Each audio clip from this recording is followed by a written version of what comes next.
I think the point of having an event like this is exactly to raise the awareness, have the conversations, bring like-minded people together so that we can all progress on this journey together. So I'm very excited about this next panel, and because oftentimes the driver for change comes from the top, from the CEO suite. And so we're excited to have 4 CEOs with us today to talk about why integrating sustainability can and does make business sense. One correction today is that one of our CEOs, Serge Van Herk from EBS, was unable to join, but he has an able substitute in Nico Burdon as the CMO from EBS, who will be speaking on his behalf. I'm really delighted to have Chisara Amare from the NYU Stern Center for Sustainable Business with us. She specializes in the return on sustainability investment, or ROSI, at NYU, and she oversees the ROSI research and partnerships. And we're really delighted to have her here leading this discussion to really dig into why sustainability makes sense for business in media tech sector. Great. Thank you so much, Barbara. So as Barbara said, my name is Chisara Amare, and I lead research on return on sustainability investment here at NYU Stern Center for Sustainable Business. And we call this ROSI, and we focus on the development of tools and methodologies that help companies unlock investment by making the business case for sustainability investments. I was really delighted to be invited to moderate our panel on the CEO perspective of sustainability and why sustainability makes good business sense. It's a great opportunity to hear from a group of CEOs and a CMO, each with their unique journey to developing their sustainability philosophies and driving change within their organizations, and also the value chains within they operate. And in businesses across industries, committed leadership has been noted as being absolutely essential for companies to be able to do this work. The modern CEO is a sustainable CEO who understands that business is not divorced from the broader societal and environmental context. So let's hear from some of them. And today we have Ian McDonough, who is moonlighting as Caroline Steiner on the screen here, just so you know, from Blackbird. We have Nicholas Bourdon from EBS, Eric Hawkers from Tinkerlist, and Jacques Lemonque from Broadpeak.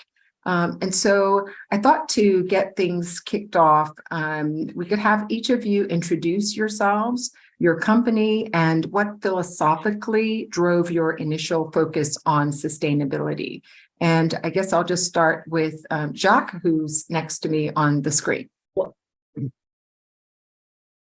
Yes, thank you, Chisara. So, hi everyone. So my name is Jacques Lemonque. I'm the CEO of Broadpeak. I co-founded that company in 2010. We are specialists in video technology. So we provide software for small customers who deliver like the content people love, using streaming, whether it's live or on demand. We also have this technology available at SaaS. And we are 330 people based in 23 countries, headquartered in Rennes, Brittany. This is the northwest of France. And basically, initially, if you look at our sustainability approach, so it started with a social project, basically, with the 6 founders willing to develop their own project, coming from large groups and trying to try something different, doing a company of our own, basically, and also localized in our region. So that was really the basic, and we grew into the environment concern and trying to work on the environment, and that was easy for us because we were always focused on the performance of streaming, and we know that streaming is contributing to emissions. It's like probably less than 1%, but there is a lot that can be done there. So we were totally aligned with the environment there. And finally, we got public last year. So more and more, the governance part of it, is becoming more and more important for for all the stakeholders, and starting with our employees, but also our investors. So from our employees to our investors, going through our customers, basically. So touching everything. So it's been like a progressive, social first, then the environment, and then the governance part of it. So I would say. Okay, great. Thank you. Nicholas, I would love to hear from your perspective as well. Tell us a little bit about EVS, and then what philosophically drove your initial focus on sustainability. Yes, hello. Thanks for having me. And then effectively, I'm replacing here as CEO Serge Van. But I'm Nicolas Baudon. I'm the Chief Marketing Officer at EVS. So I'm working at EVS for the last 18 years. So I know a little bit the way around in the company. So the EVS is a company specialized in live video production technology. So we provide all live video systems, replay highlights, asset management, media infrastructure in the live video production industry. So I would say that from a company culture perspective, so since its creation in '94, the founder of the company always came with a certain level of sensitivity with regards to the impact the company and its activities would have on the environment. So already at its creation, so all the employees were probably amongst the first in Belgium to drive cars equipped with gas compared to which had a lower footprint, carbon footprint emission. Also having the first headquarters to have a green roof and these kind of things. But we realized that over years, so we had a lot of initiatives taken by the company and the different employees, but there was a lack of some common ground. And I would say that it was much later in time. So I would say a creation of the new management driven by Serge Van when he came in 2019, and the new management in place, and another dramatic actually events which recreated awareness that we needed to do something, which has been the flooding in East Belgium, which actually killed more than 30 people in the regions, and which was completely due to the global warming of the planet, which created some sort of reactions of the management saying that we need to do something. And at the level that we have in the company, we have to do something for the local community. So we started to do some social activities to help the communities, but also with a longer objective was really to start really building our own objectives in terms of reduction of carbon emission, understanding also where we were, and it all started from there. So understanding what is the carbon footprint that we represent as a company, and how can we reduce that, and what are different initiatives that we took, and it started from there, and a lot of employees now are completely engaged in that process. Okay, great, thank you. So a little bit of a pivot there in 2019 when Serge joined. So thank you. Let's hear next from Ian. Same question for you on just philosophy and a little bit about Blackbird. Thanks, Cesara. Well, as you can see, we're incredibly green at this company because we're even sharing a laptop today. So we're going to really try and reduce all carbon emissions at any point. So we're a cloud video editing platform, and with that, in order to give our customers an excellent service, an excellent experience, efficiency really is key. So when we developed our codec right from the start, it has been very, very efficient from a carbon perspective. This is in order to maximize the bandwidth that we get, and also to maximize the power that any laptop would have, or any computer would have to be able to use it, because we can use it from anywhere. We also, because we are able to be used from anywhere, we obviously reduce carbon from travel as well. So that's also a massive boost to carbon efficiency. So we've got a philosophy at the company that we're in the tech sector, we're attracting a lot of young people.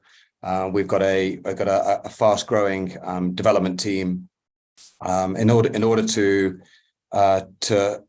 win in a competitive environment, the best developers into the team, we always find that having carbon as one of our selling points is really effective.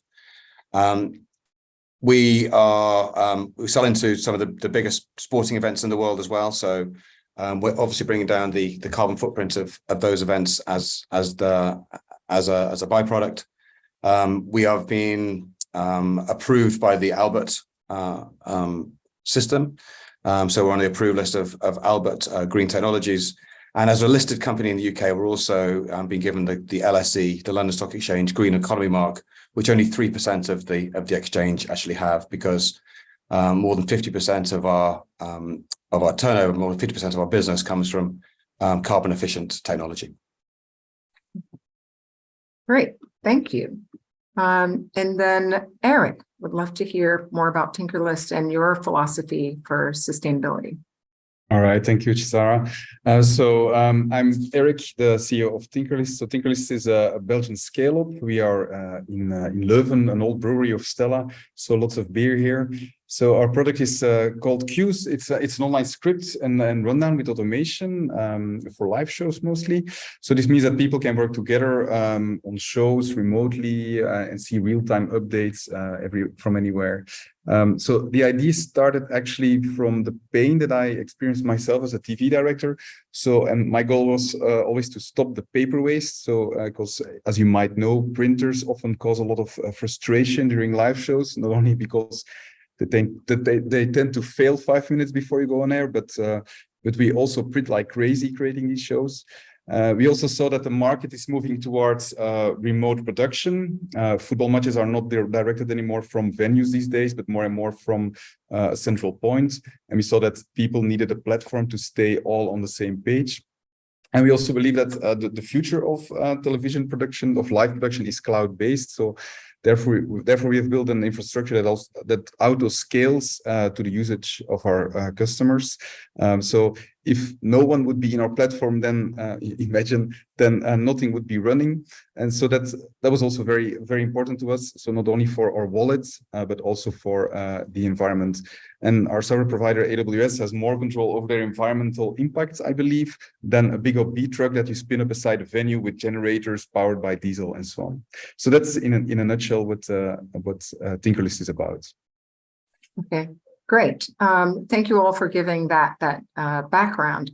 So we've heard from the previous presentations, there are these processes that we can all follow to go about becoming more sustainable. And we know that the reality of actually bringing that to life within an organization can look very different. So I'll be curious, and I'm going to pick on you, Nicholas, just to understand a little bit about what went into deciding the priorities for sustainability, and a little bit about that process and how you selected the priorities. Absolutely. So as I mentioned, at the moment, we together with the management, with Serge and the rest of the leadership team, we decided to move into this sustainability priority and ESG program. So it was important for us to define our KPIs and priorities, and for that we decided to build and establish our own materiality metrics, identifying define different impactful actions that it would take, but also the highest level of interest for different stakeholders. So for that reason, we decided to have an interview with different stakeholders, being of course our employees, our customers, our users, with more than 7,000 users worldwide. So it was of course an important aspect as well. Our suppliers and shareholders of the company, to really understand where would be the focus and where we have to put our point of attention. So we decided to actually put the focus on the aspects of environment, on the reduction of the consumption of the energy of our products and solutions. So we have part of our park of a system which are really related to a hardware system. So how could we optimize and reduce the impact in terms of energy consumption? So another aspect of that was the people and communities. So we're actually working in local communities, supporting social activities, but also supporting small companies to develop in the region. And an aspect of governance, of course. Also, the third one was actually the aspect of sustainability in terms of supply chain. So working effectively on the sourcing of equipment and ensuring that we also have prioritization, namely in terms of local business and sourcing of what we had. So the second element that we did, apart from of course the materiality metrics, which enabled us to identify the different types of actions and priorities, was to do an evaluation on assessment of our carbon emissions. So we did a global carbon emission assessment, which enabled us to identify that we have 44,000 tons of CO2 emission a year. Out of which we know that 80% is actually based on the way our customers are using our products and solutions, which means that we went beyond the level 1 analysis, but went to level 2 and level 3, which is the indirect impact of our technology and solutions, which enabled us, based on the different priorities, to identify what types of actions we could put in place, namely in terms of decisions around the product orientations, the implementation of global solutions in terms of optimization of the infrastructure and reduction of the impact of our technology, and namely accelerating remote production and implementation of different types of tools which would facilitate that. Okay, great, thank you. I'm going to ask Ian if maybe you could contrast that a little. And then after that, maybe Eric as well, just in terms of, starting the business from the very beginning with the cloud versus needing to make those changes from a more established company. Yeah, I mean, I think from our side, Chisara, we wanted to do three things in this area in order to really drive change in ourselves, but also to drive change in the industry. We saw it as a where the tech industry probably is a little bit further ahead, the media industry broadcast ops felt it was somewhere behind. We wanted to drive change. So we did three things. The first is that we measured, and to Nicholas's point, data is one of those things that is hugely important in this area. So we wanted to find our own data in that, and we worked with an external company called Green Element to measure our own performance vis-a-vis our competitors. So other video editing platforms, whether they be on premise or whether they be cloud-based. So we took that on ourselves. It was a big study. It ended up coming out that we were somewhere in the region of 90%, 91% to be exact, more carbon efficient than those competitors, which was great. We extended that into measuring our own carbon footprint as a business. And we're a small company. I think we're probably the smallest here on the panel, but we have about 40 people. So again, to Nicholas's point, measuring the direct impact is not as important as measuring the indirect impact, the scope 3. So we're on with that at the moment, but it's a bigger thing. So the second thing we also want to do is research the impact of the actual streaming and production sectors globally. We've done quite a lot around that. We published 2 papers on this, one in 2021, one in 2022. We were amongst the first, I think, to do that for the media tech industry, and we can provide those to the listeners, the viewers of this afterwards if they're interested in that.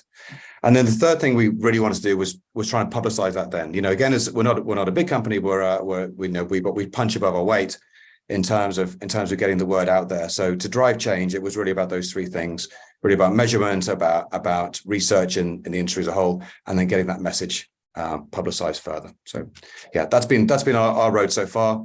It's a journey, not a destination, of course. So we're still on with it. Okay, great.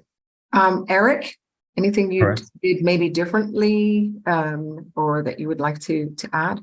There's a lot of similarities, of course. So one of the main goals for us is to keep our Amazon bill as low as possible, because I believe if that is low, then our carbon production is also low. And then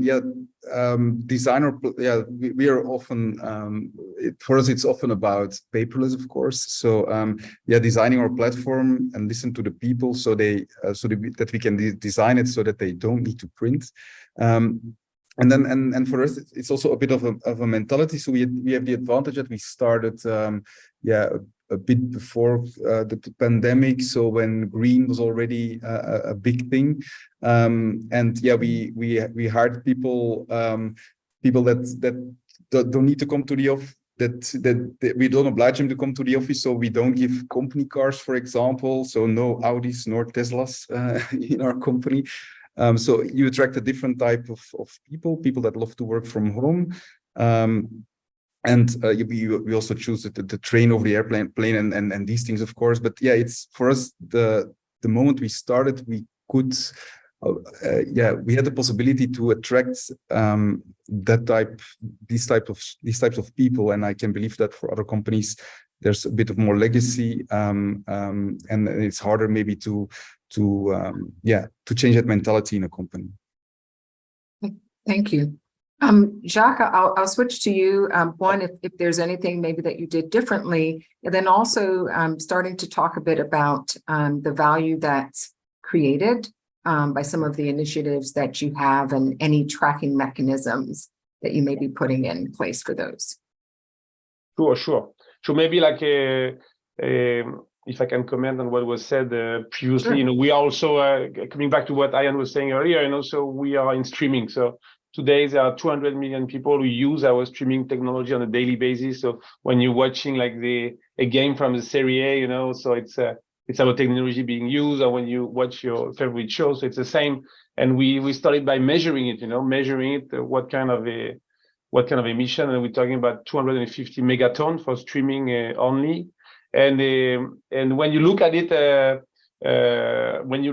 as a parent, and if you look at it from also the IPCC standpoint, and you look at the objective of going down 45%, 6% per year, then we realize what can we do? What can we do with our technology as part of the scope 3? Exactly what you guys were saying also earlier.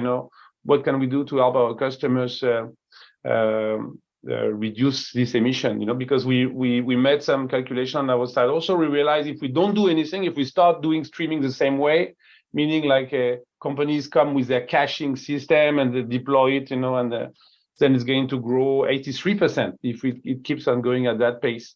And if we are able to deploy more and more the type of technology that we have developed, for either like dividing by 10 the number of servers or by leveraging a really scalable technology called multicast AVR, then we can hope, to go down 50%. But it's in 10 years. But it's a lot of effort, and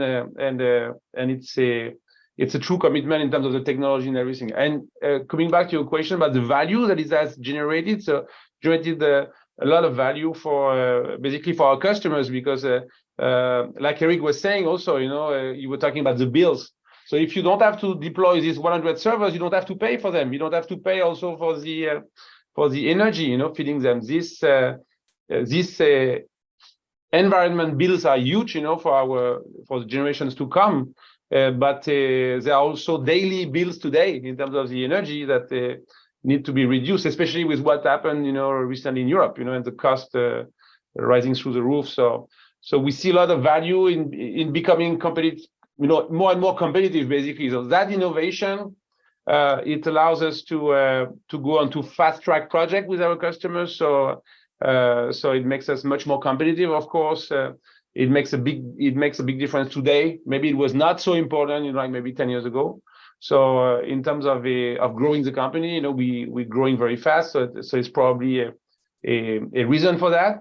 And in terms of value, also, I would say for exactly what you were saying earlier, also, I think maybe Nicolas was saying that about attracting talents who want to be part of it. They want to contribute. So they're happy to work in video streaming, but they want to make sure also that it counts and they can make a difference.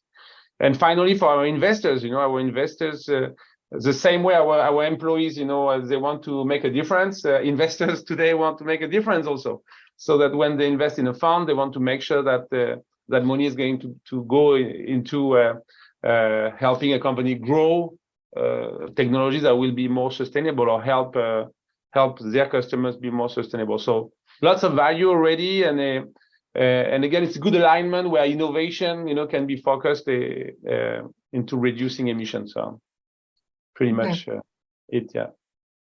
Great, thank you, Jacques. Nicholas, do you have anything that you'd like to add from a value creation perspective? I would say, yeah, very much in line with what Jacques just shared now.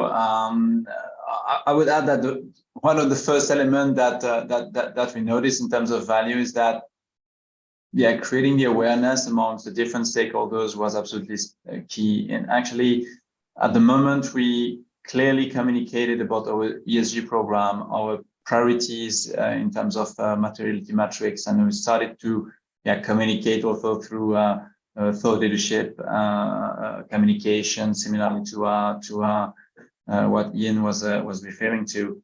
So we started to have feedback from different types of people and organizations, from customer side, so starting to address fixing some customers with specific requirements in terms of RFP. So we see that more and more in different areas.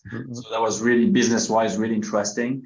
Also, some customers exploring ways to reduce their carbon footprint. I think that becomes effectively a priority. We don't know how to address it, so we realize that your technology is impactful. So how can we work together? How can we work on working on co-development together? So it was really super interesting. We entered into specific projects like that.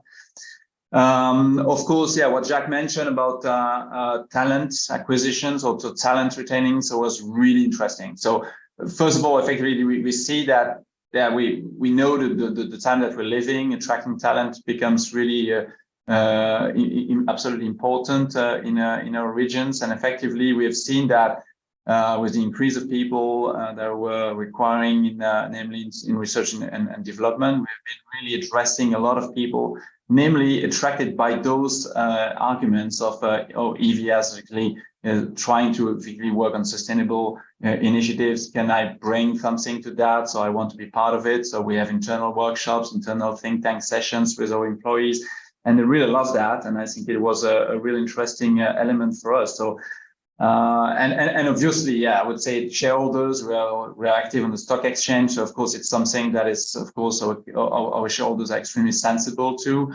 So it's not our number one focus, to be very honest. But yes, that's something we need to pay attention to, obviously. Great. So just would love to hear a little bit from you, Eric, just in terms of the unlocking value. And some when we had our pre-call, you mentioned just some of the change that needs to take place. So in other words, you know, if you're flying less, and actually this could be for any of you, if you're flying less, that it could be something that, you know, for some who got into the industry earlier, that used to be a perk. So you're really asking your either your customers or your employees to kind of put your money where your mouth is, as we say here in the US, and also take part. So just curious as to any conversations on helping to make those types of changes, either internally or externally with customers or suppliers. Yeah, we see that. So for customers, it's often a bit more difficult. So it is easy to convince C-level people and tell them about that they will that there will be that they can have more remote work, that they that there's less trucks that will be driving and so on. It's harder often to convince our actual users, because they just want to create awesome shows. So convincing them is a little bit harder. So they really rely on their experience to create shows the way they were doing it. So yeah, for us, the USP is just trying to be as user-friendly as possible. I think it's a bit also like European politics, where the government wants us to fly less, but puts the responsibility with the people.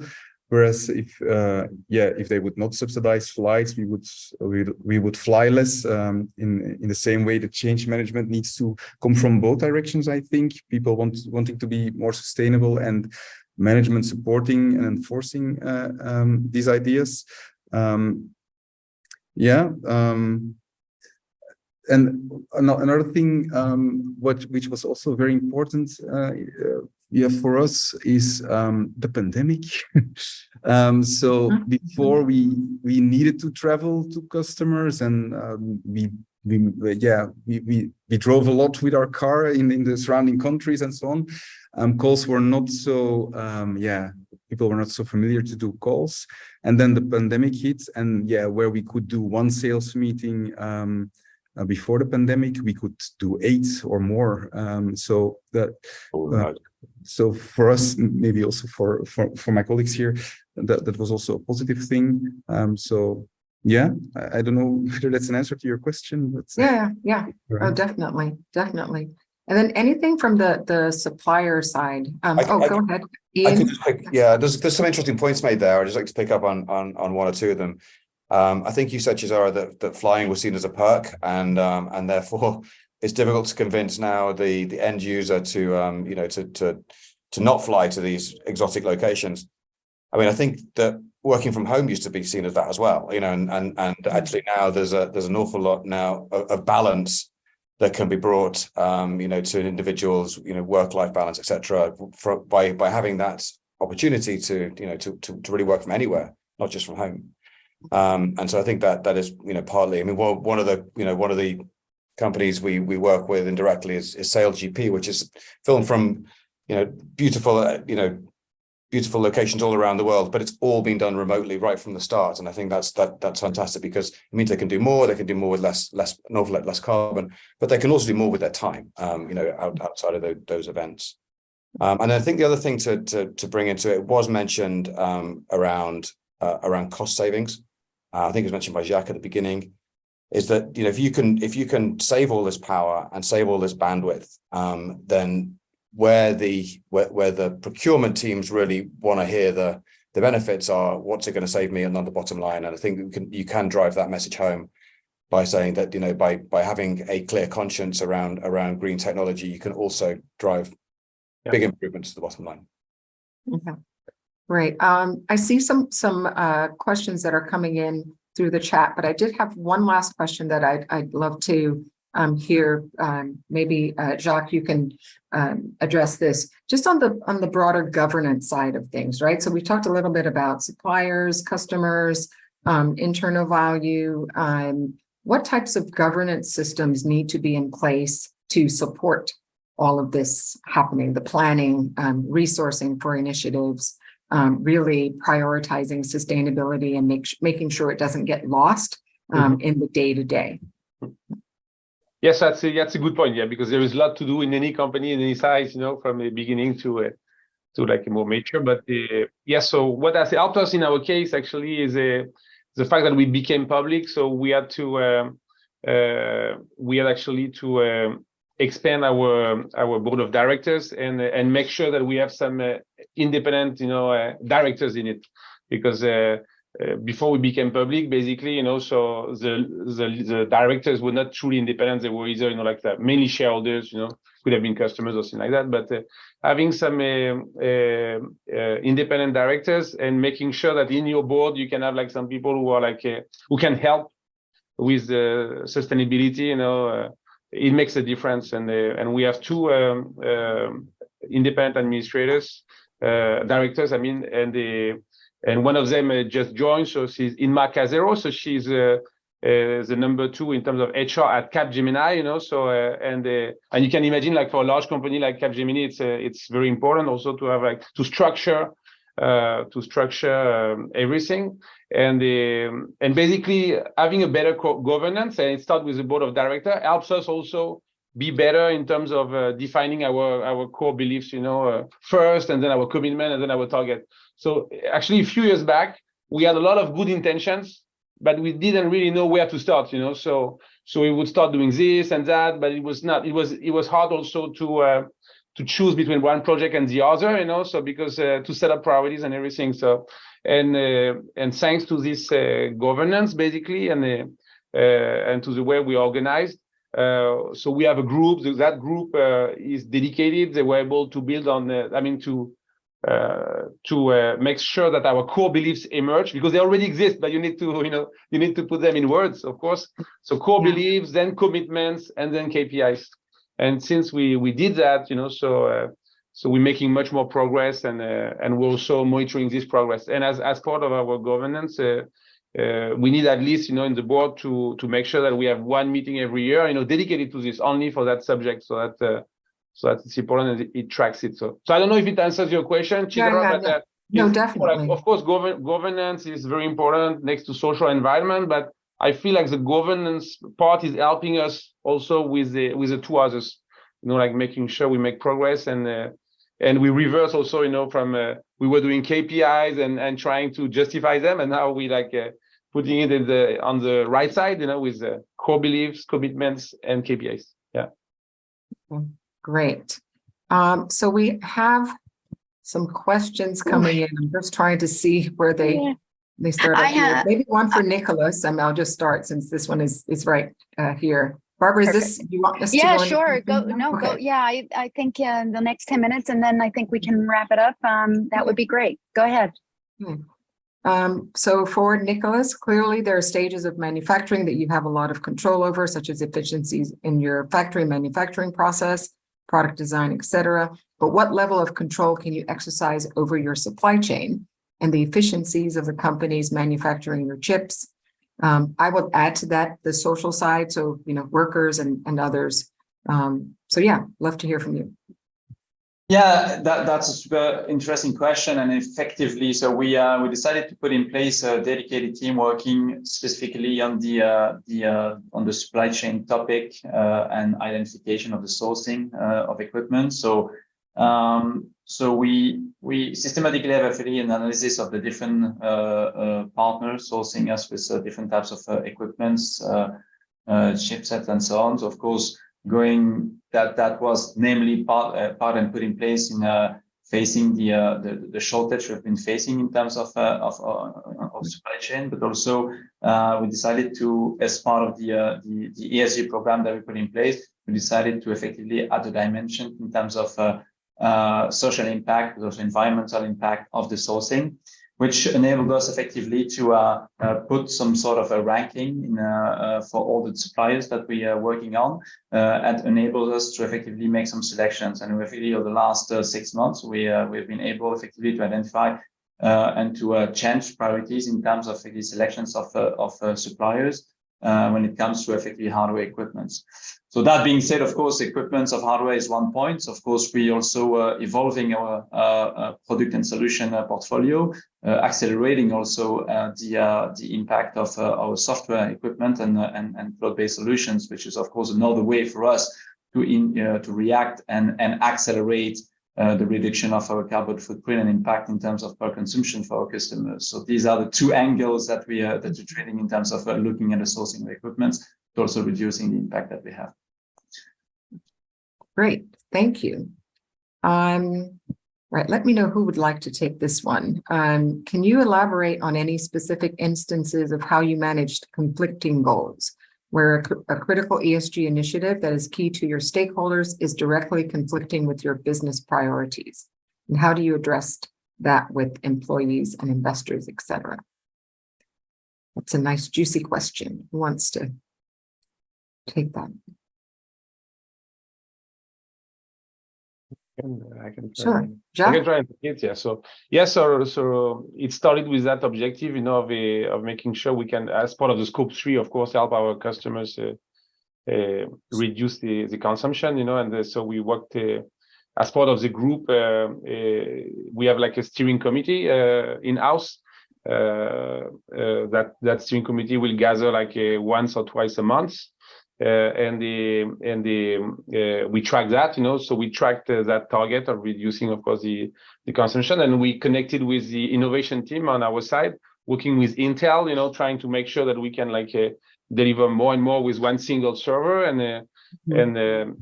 we have like a target of 1 terabit per second per server. When we started this, we were like at 100 gigabit or so, and we just announced like a few months back that we already reached 725 gigabit per second. So we're working with Intel to break that 1 terabit per second barrier. So meaning that, instead of deploying 10 servers, now you need only 1 server. And so we report, the exploration team, innovation team reports on a regular basis to that steering committee, and we share that with the board also. So it's totally connected, with between from the board to the R&D team, and making sure that we all get excited, when we break these new limits. So I don't know if it answers the question, but that's basically how we try to link, some really detailed work and technical work into a roadmap that the board is monitoring, and so. Yeah, we work. And then just to maybe for that resourcing that, so continuing to resource the funding for the investment in doing that. How do you continue to ensure that you're able to focus on that while your day-to-day business also? The good thing for us is that it's really aligned with with our product strategy.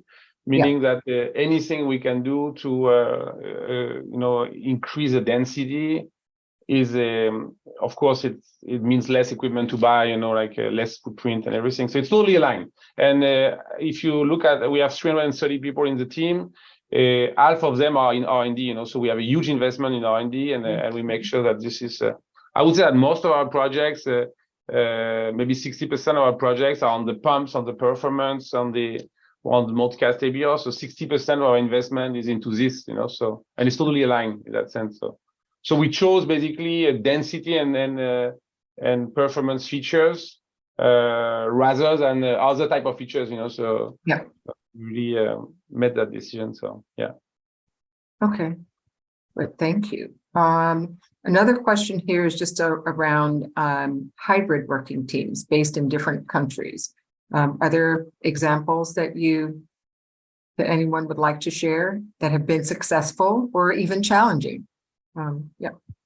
I can maybe add to that. So I have a couple of examples. Of course, during the pandemic, we had a multitude of examples, but I have three in my head now. So for example, is the Winter Olympics that were organized a while ago.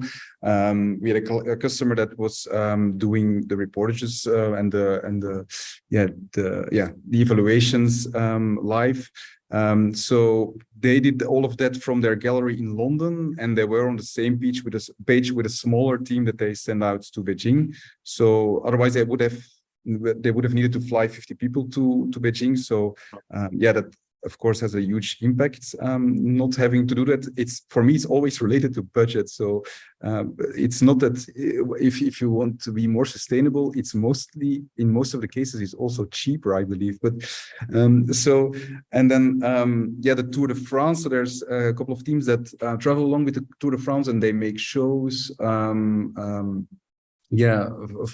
a nice location in the neighborhood of the Tour de France, and they send out a minimal team, just the cameraman and the host, and they invite guests there. But the rest of the team works remotely, like the editing. They edit something in Belgium, and then they send it through via our platform, and then it ends up in their local gallery. These things. And then there's another interesting case. We have Ticker News. It's a news broadcaster in Australia, and they recently created 2 extra offices in Singapore and New York.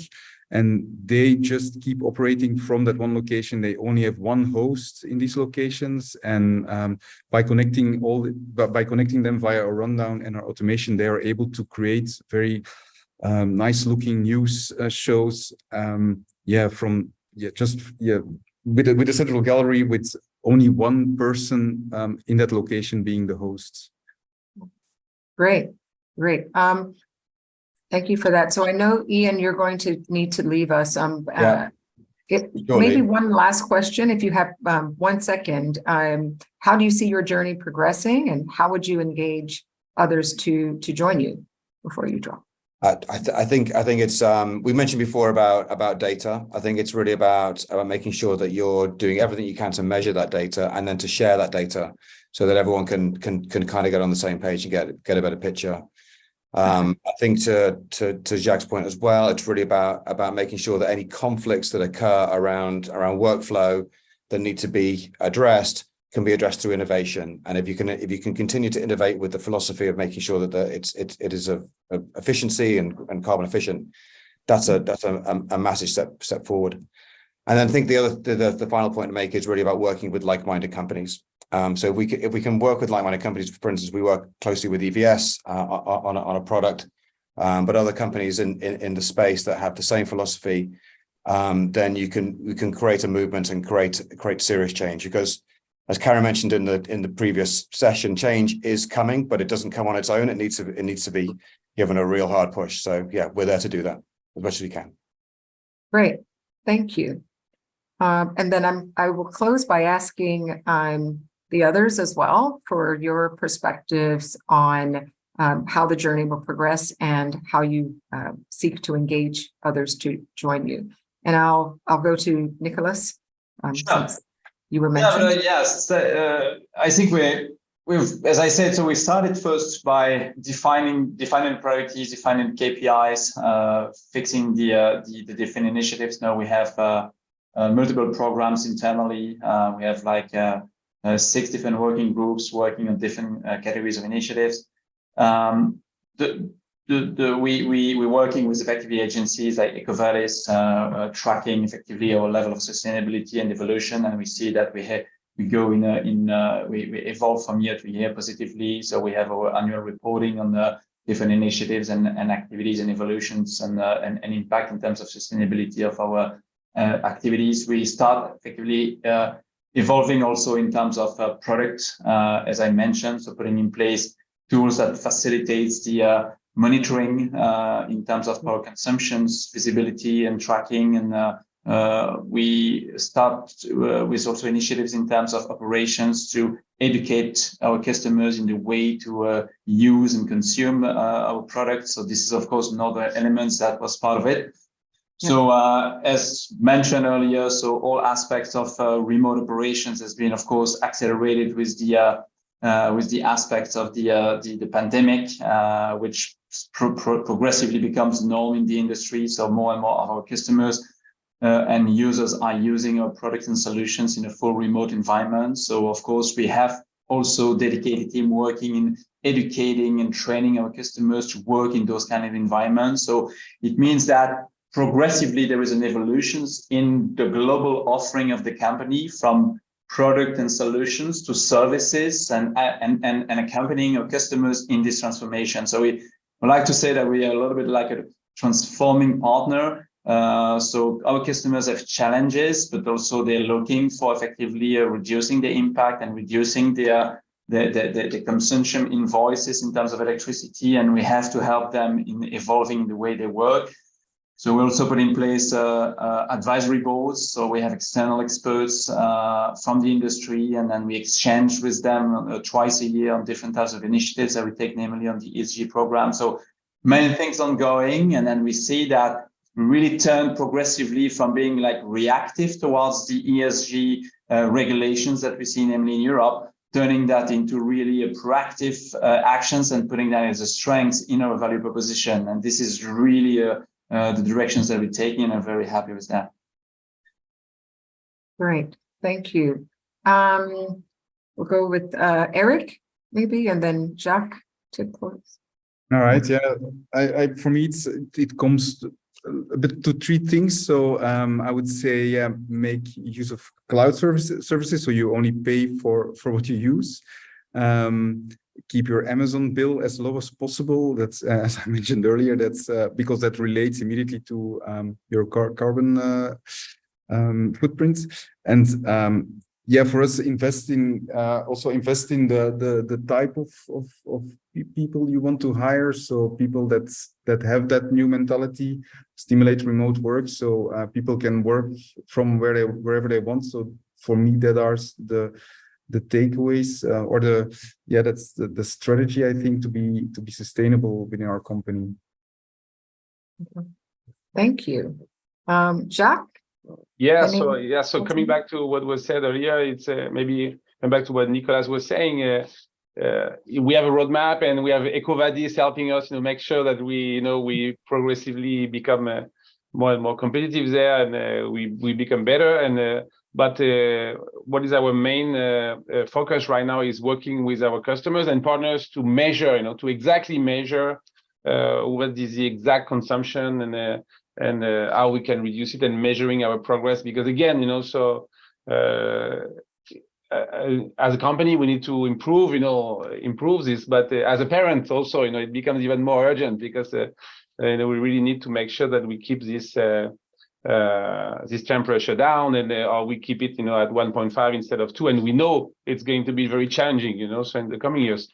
So that's why we're working with our customers, with some of the largest content providers or telecom operators to make sure that we measure.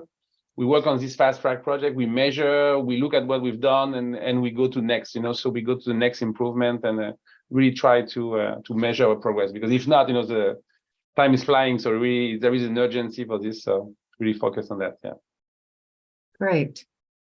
Okay. Well, that brings us to the end, and I'd really just like to thank you all for sharing your perspectives, for giving us strategies, but then also giving us some real practical examples of things that we could do. Thank you for your participation with the questions. And Barbara, I'll hand it back over to you. And thank you for leading this session. As predicted, we knew we would go a little long, so we really, really appreciate everybody's ability to participate. And for the audience, some of the questions that we didn't get to, we're going to try to get those answered after the fact. So we have now arrived at a break point, but before we do, we want to do another poll. So Neil, if you wouldn't mind throwing up poll number 5, question number 5. So our audience, if you could tell us a little bit about where you are in your sustainability journey. I think this would be an interesting one to answer, and I know we'll all be very curious about it. So I think we can end the poll, Neil, if you don't mind. So there we are. Actually, quite a bit further along than I expected, but actually that may be why you're here, so you can learn more and participate more. So super, great. Thanks for participating on that. And again, thanks to Chisara and our CEO panel.